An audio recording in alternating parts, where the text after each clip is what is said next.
There's not a day that goes by in my life, and I mean this, not a single day that goes by in my life that I don't think about my dad. I don't think about people who paid a dear price and the shoulders upon which I stand.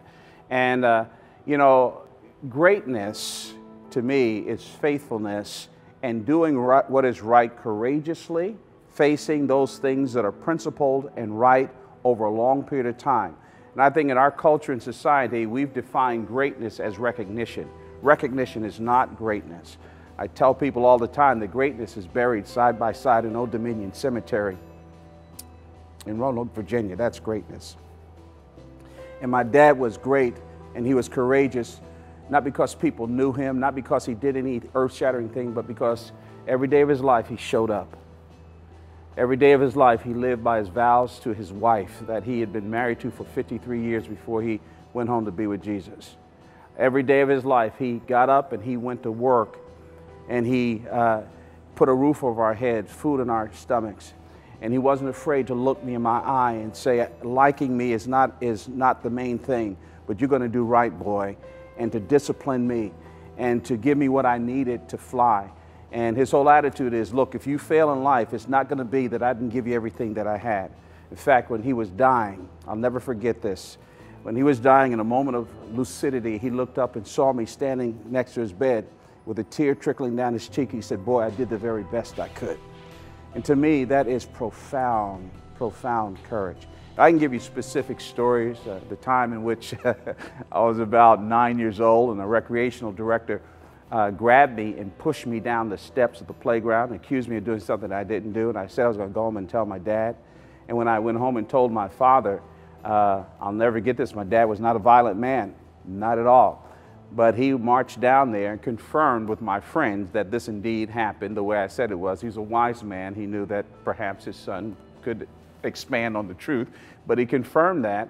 And he walked into this playground, recreational guy, who was probably in his early 20s.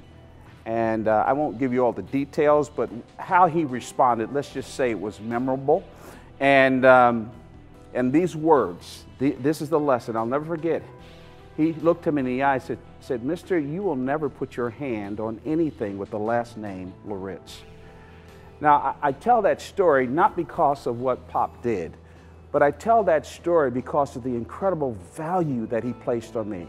And as a 9-year-old, 10-year-old kid, it just struck me to the core that my dad would not allow anybody to mess with his family. And I can tell you a string of other stories that courageously making decisions not to work triple time on Christmas.